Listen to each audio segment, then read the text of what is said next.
Hello.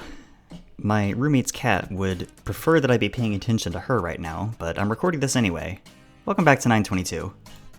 When last we left off, Spencer had just agreed to help Kurt solve the mystery of his friend David's murder, and we will be picking up directly after that scene.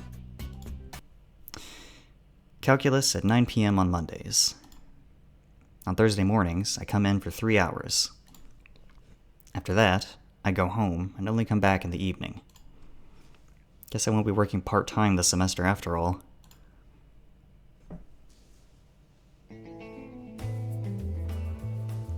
Got it all sorted out? Kind of. The secretary lady couldn't stop giving me the nastiest stink eye. And just look at this timetable. It's all over the place. Sounds rough. So you got what you wanted, right? Yeah, I think I did. Don't have classes before 11 anymore. Now that I wake up every morning at 8 a.m. flat. Nice. She was probably upset that you've gotten special treatment. That's Andrew's doing, you know? They wouldn't upturn anyone's schedule just like that. Thanks for speaking to him for me. Well, you're welcome, but I'm not the one you should be giving your thanks to. I haven't spoken to Andrew all week. Whatever. Let's get going. We've got physics next.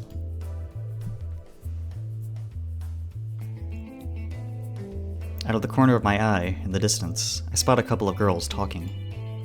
We lock eyes for a moment, and they immediately turn away. It's been like this for the past few days.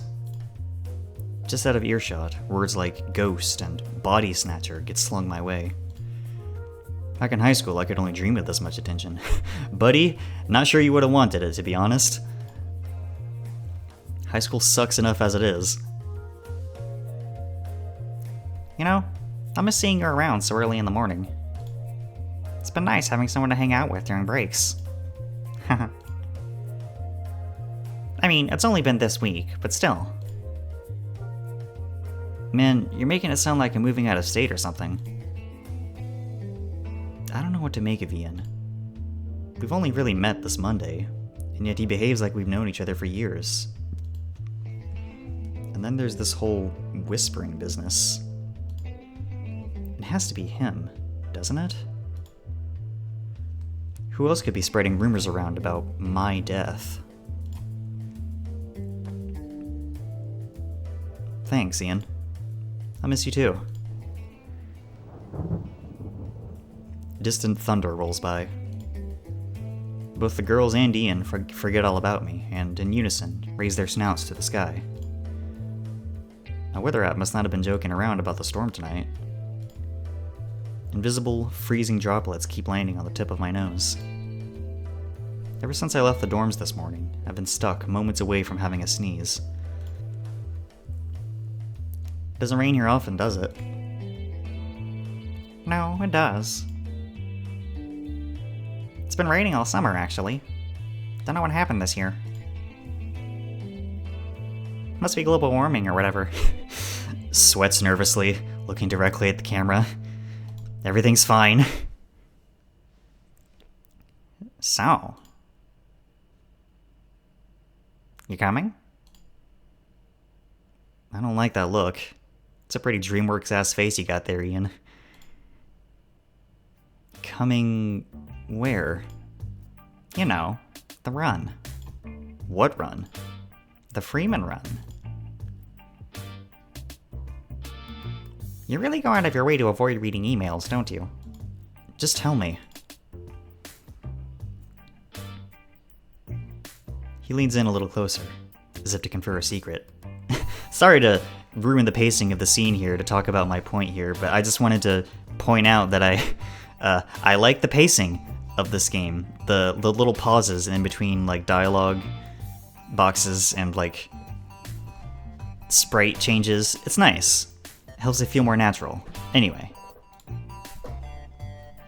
Every year, on the first night it rains, everyone gathers together at the Freeman building. Once everyone's ready, we run a circuit around the Institute.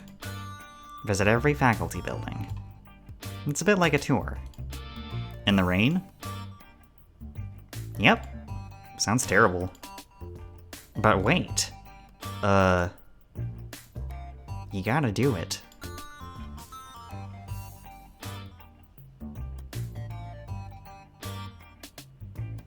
And the nude. What do you think? No. Aw, come on. No. No way. I'm already in enough trouble with the school as it is. Yeah, that's a good excuse. Whatever, as if the school cares. Do you really think they'd let something like this fly year after year if they didn't think it was kosher? Think about it, Spencer. This is like one of those magical college experiences you only ever see in movies. Would you really pass up the opportunity to be in something like that? Yes. I bet you're just chicken. That's exactly right. I'm too scared.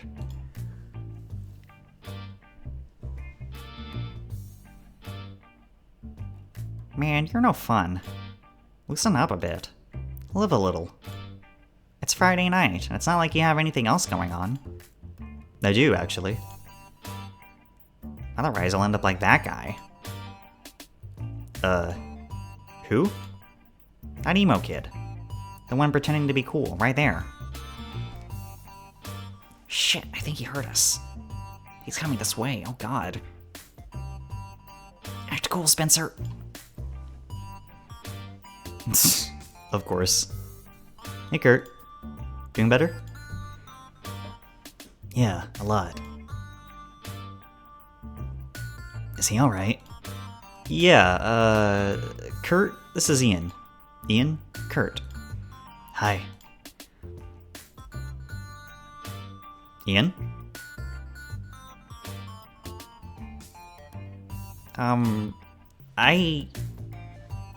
Nice to meet you. See, this is what I was talking about earlier. These natural pauses, and even like playing with the text speed a little bit, and delaying the full pop-up of the text on screen. I worded that extremely poorly for some strange reason, but I hope you get what I mean. Sorry, Ian. I tried. Anyway, we still hanging out later today?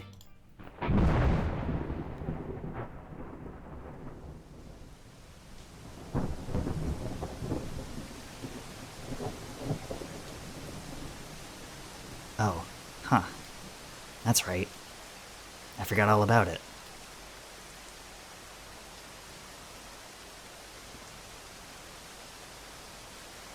Hey. I just came up with a better idea. Yeah, running shoes, right?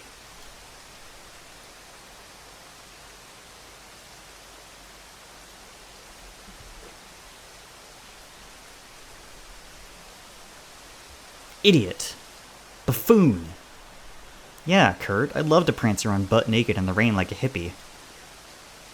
Can't wait to chill out with a bunch of bros without our pants on. Bros who'll clumsily cycle between having just enough of an erection so that no one thinks they have a small penis, but not so much that anyone thinks they're gay. Would it hurt me not to think with my dick for even one fucking moment? God.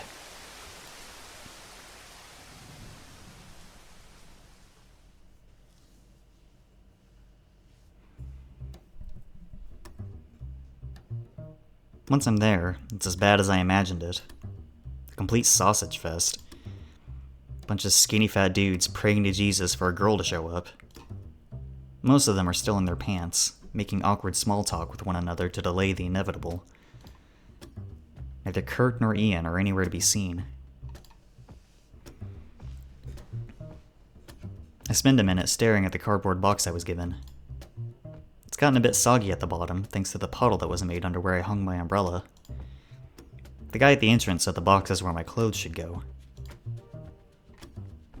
Renting the lockers out for everyone must have been too expensive. someone wrote Spencer on the box in permanent marker. Good handwriting. Fuck. Alright. This is no big deal. It's just like PE back in high school. Strip down, act natural, and hope to God no one notices you stare.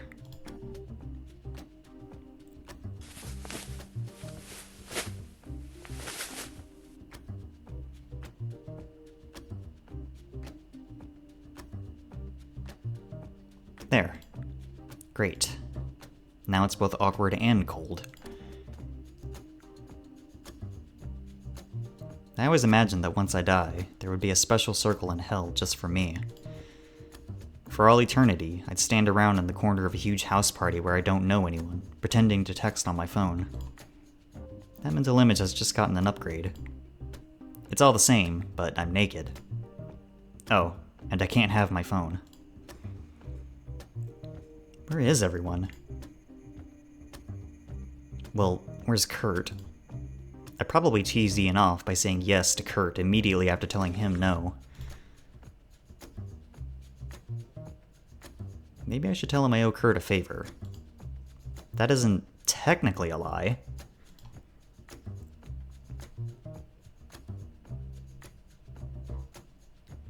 Everyone, get ready. We're starting in 5 minutes.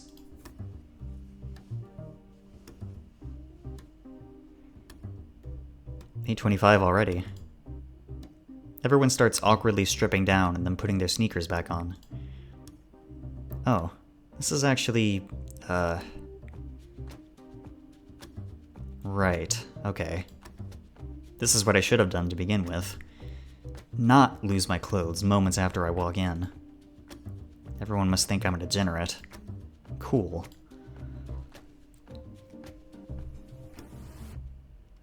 I better distract myself. Better get out of here before my body does something I'll regret.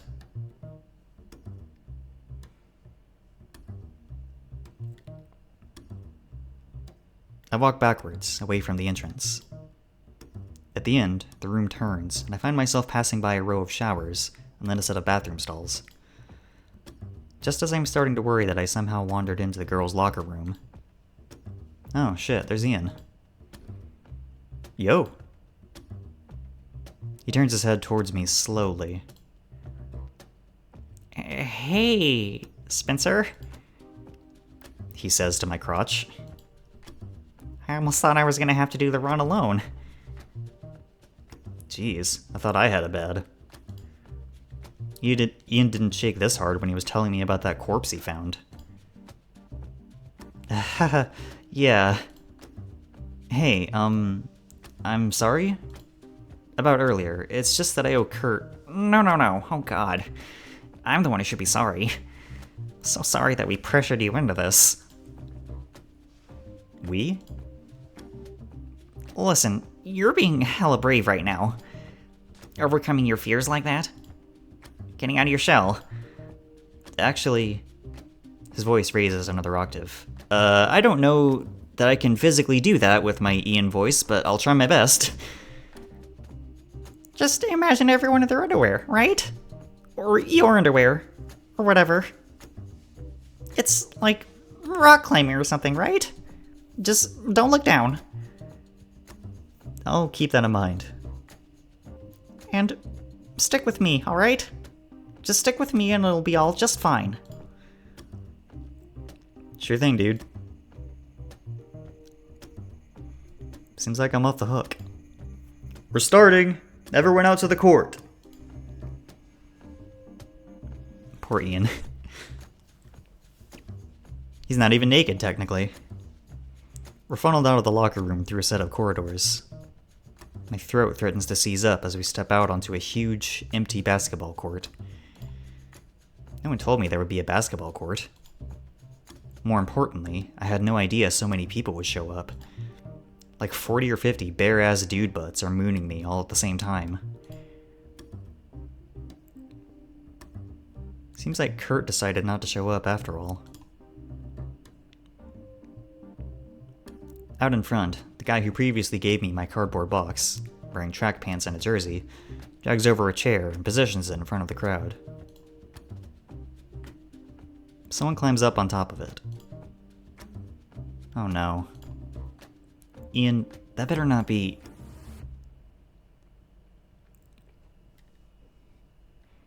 Ladies and gentlemen. He pauses. Nobody laughs. Welcome to the 24th annual Freeman run. Thank all of you for coming. He speaks like there's a podium in front of him. I think I wish that there was. Before we begin, I want to give out a special thanks to everyone who helped organize the event. This includes Eric Lee, Timothy Young. Every person he lists raises their hand and waves at the crowd. All of them, notably, are wearing their clothes. Thank you. We couldn't have done it without you. Hey, you seeing this? Ian? His eyes are fixed on Andrew's general direction. What was it that you told me, Ian? Don't look down? Someone shoves a stack of laminated printer papers into my hands, and I'm told to pass it on.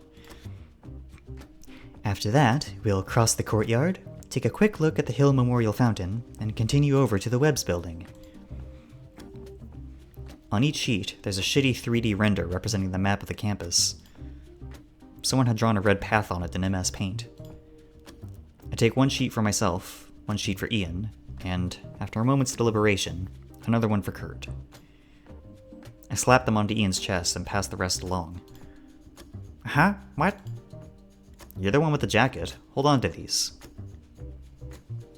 If there's any problem, no matter how minor, if you want to stop for a moment or withdraw altogether, please let me or one of the others know. It's perfectly fine. It's a long night and none of us are in a hurry. Lastly, I beg of all of you, please, please do not wander off campus. If a repeat of last year's incident occurs, next year we would no longer be allowed to hold this event.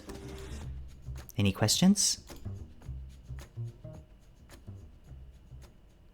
Wonderful. Let's get started. I wish everyone here a good run.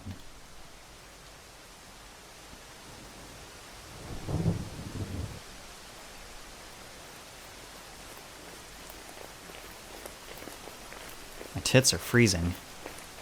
I can barely see anything squinting past the battering rain. My socks are so thoroughly soaked that every time I hit the pavement, it feels like I'm stepping barefoot into a Slurpee. All that aside, though, this crap is starting to grow on me, I think.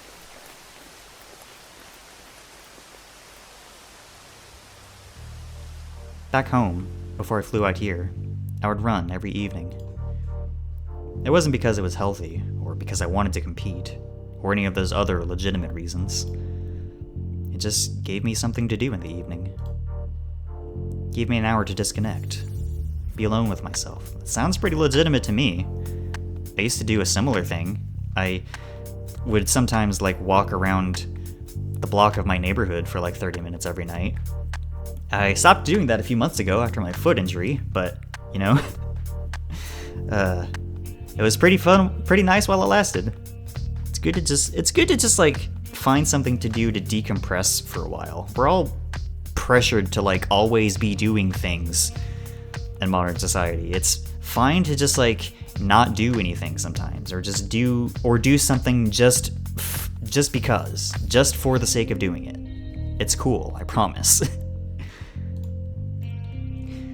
Mom used to give me shit for it, no matter how nice the weather was outside. Should've worn a hat. Should've worn a scarf. Should've not went out at all. She'd be disappointed in so many ways were she to see me now. I missed running. No idea why I stopped.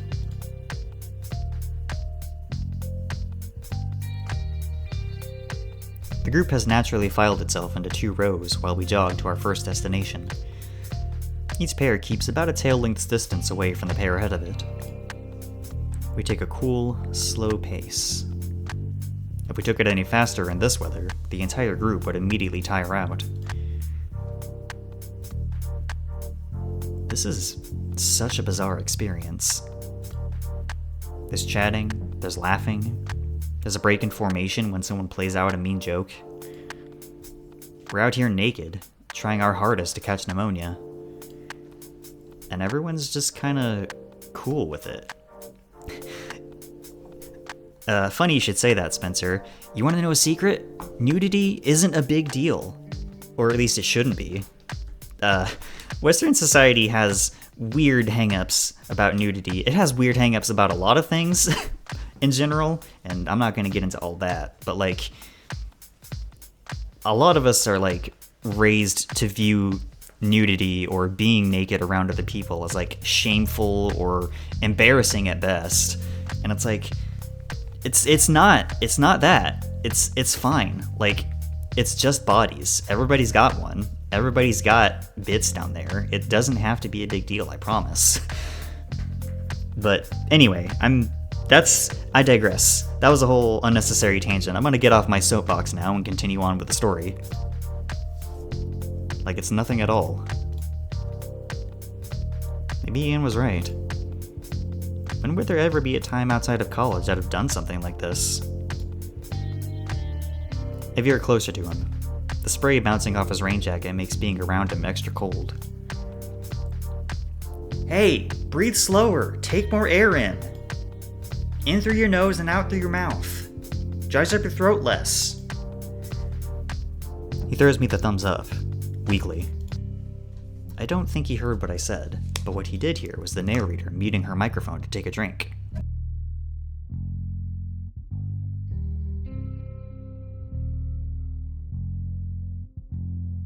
Whistle successfully wetted, she continued on.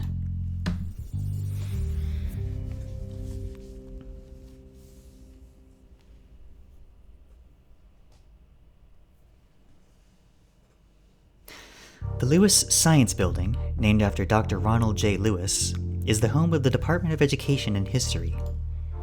Dr. Lewis was a history professor who served as the head of the then Department of Education for 23 years until passing away in 2002.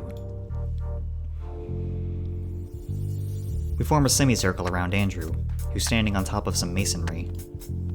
He speaks with the same animation and fake enthusiasm as he always does, despite water streaming down from his elbows.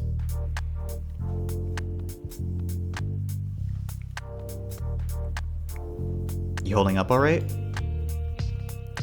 Ian needs to swallow twice before he's able to answer. Lungs burning. Feel like dying. Well, don't strain yourself. You heard him, right? If you need to stop, then we don't mind waiting. It's cool. I'm okay. See?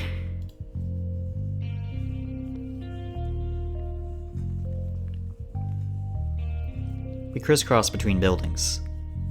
Every so often, we would stop at one, and Andrew would share a few words on it. On its history, on the people surrounding it, what kind of services one could expect to find within its walls. I wonder if anyone noticed. We never run longer than 7 or 8 minutes. It's just enough to get everyone warm. When we stop, we always stop for a couple of minutes. I'm no longer cold. Ian seems to be holding up all right. Whoever planned this course out had done a really good job.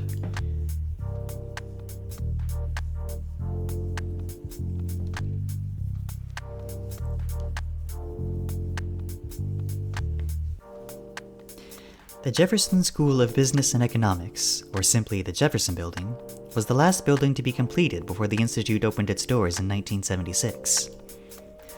Along with the Department of Business and Economics, the building features a radio tower and is, perhaps most importantly, the seat of the Student Council.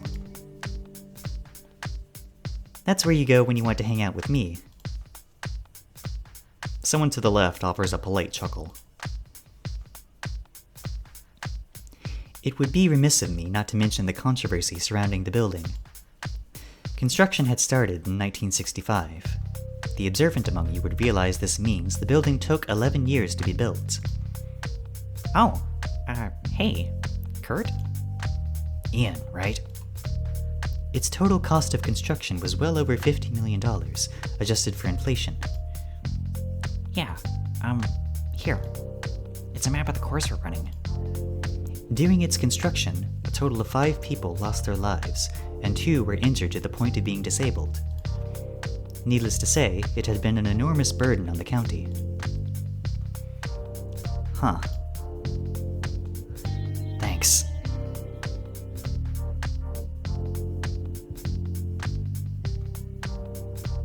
Hey, Spencer. Nice dick. Thanks. You too. Holy shit. When did you show up? What do you mean? I've been with you the entire time. Right? No? Yeah, we met at that gym or whatever half an hour ago. Had a great conversation about video games. You told me about the one with the little guy that jumps. What are you on about? Hey, I just remembered I gotta go ask someone something. I'll see you later, bye.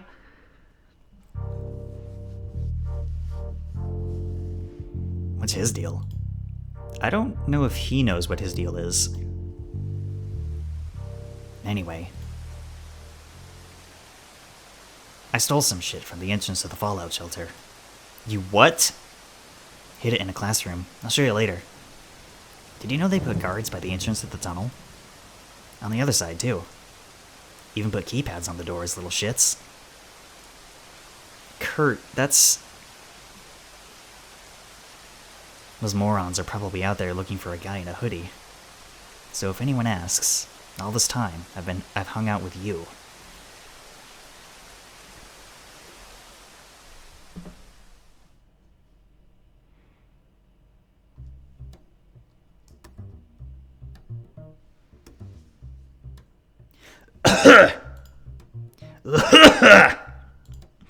Fuck.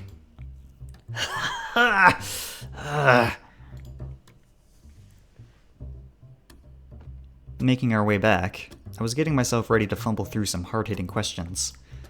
Who's this tall guy? Was he always with us? What's the deal with his big antlers? Nope, not a word. Nada. People must just accept whatever's in front of them. Either that, or every single one thinks that something's up, but doesn't want to be the one to say anything. Not much of a jogger, huh?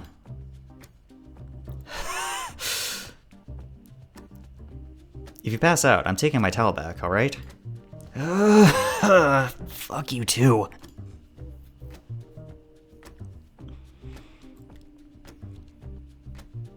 So what's the game plan? Huh? You gonna hang out here until they find you, or... Despite everyone having already went home, I speak in a low voice. Kurt doesn't bother. It's cool. I don't think they'll check where I stashed it. I can just come back. At night. No problem.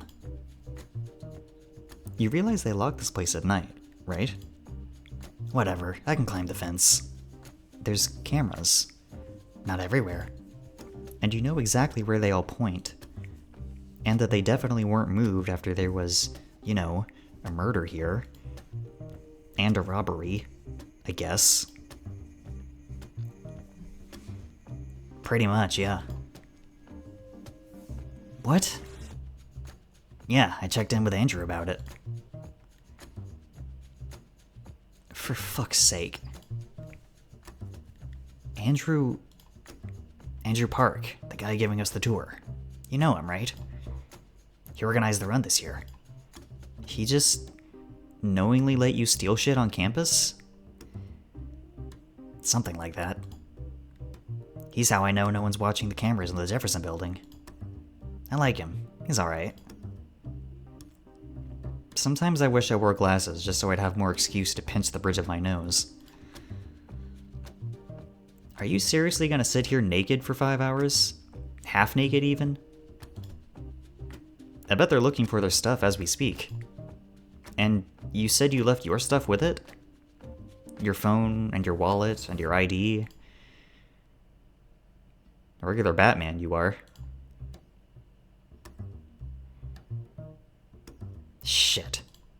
Yeah.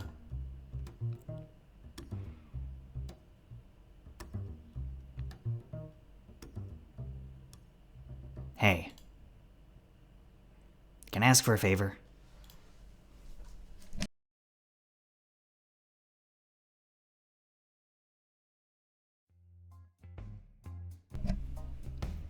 I turn left, go all the way down the hallway, and then turn right.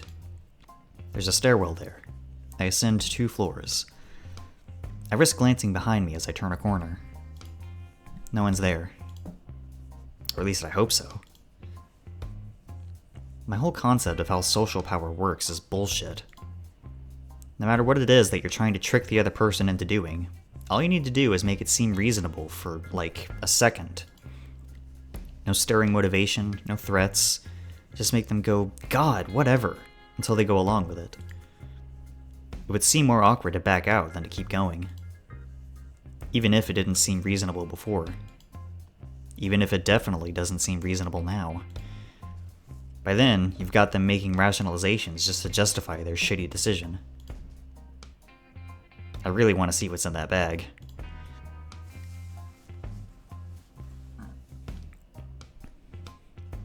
I poke my head into what I hope is the right classroom. The last 2 weren't, but this one seems to fit Kurt's description to a T. In the corner, there's one of those cupboards on stilts they hide old CRT TVs in. Kurt said it's supposed to be behind that?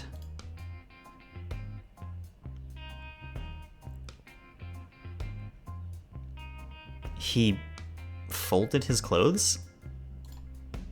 Did I stumble into someone else's stash of stolen shit? So what you looking for? Jesus! Is that yours? What? Where do you... Oh god. Did you, overhear where I was going?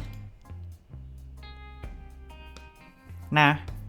You just looked incredibly suspicious sneaking around like a Looney Tune. I wasn't... Wait. You decided to just follow me? For a minute there, I thought you might be doing a bit. I see. So whose stuff is that? Kurt's? What's up with him? Oh, yeah. He kinda left it here to come to the run? He sent you to get his pants he left in another building. Yes. That's right. I'm outraged, frankly. I didn't know he got a new bag. Did he? I mean, yeah. I mean, no. This is his gym bag. It looks brand new. I guess that explains the coughing. Okay, last question. He looks past my shoulder. I'm a bit too slow to block his view. Is Nicole his middle name? Because that's what it says on the badge there. I like the ring of it. Kurt Nicole White. You suck. Aw, you're no fun. So? So what? So whose backpack did Kurt steal? Oh. Well... Know how I was covering for Kurt earlier? Like, he wasn't there at the start of the run? Yeah? God, it's like I'm being scolded for knocking over a vase. Or a vase, as the case may be. Kurt's trying to find out what happened to David. He was a friend of his or something. You saw it, right? It wasn't a natural death. Who? David Johnson, the dead guy you found. Oh! Are you sure? I could have sworn that was you. Ian, do I look fucking dead to you? Well, no, but... It's almost like he's disappointed. So it was one of Kurt's friends, huh? Seems like it. What? Well... Don't you find it funny that Kurt starts hanging out with someone who looks just like his friend who recently died? It's not like that. Kurt approached me because he mistook me for the other guy. On the same day the other guy got murdered, I guess. I hope it's not like that. Be careful, alright? So, you gonna open that bag or what? Are you serious? No way. That's definitely some kind of crime. So was covering for Kurt. That makes you an accomplice, you know. He's right. I am fucked. That makes you an accomplice too. Not if I report you to the police. Ian. Oh, don't worry, I won't. This is insane. That's not how normal people react, is it? Everyone's lost it but me. I'm the last sane guy in Crazy Town. You could always say you happened to find it and are trying to figure out who to give it back to. Come on, aren't you curious to see what's inside?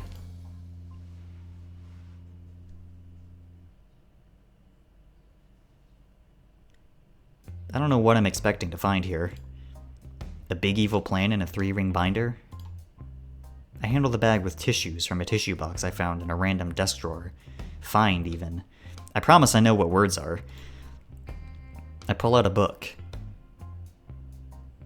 A Tryst Forsaken by Terry Ann Barristel. What's it about? It's got a shirtless dude on the cover. Gross. Who even reads those? A lot of people, actually. Don't judge. Next up is a phone. Not Kurt's, obviously. Let me see that. The phone is swiped out of my hand before I can say anything. He's getting his fingerprints all over it.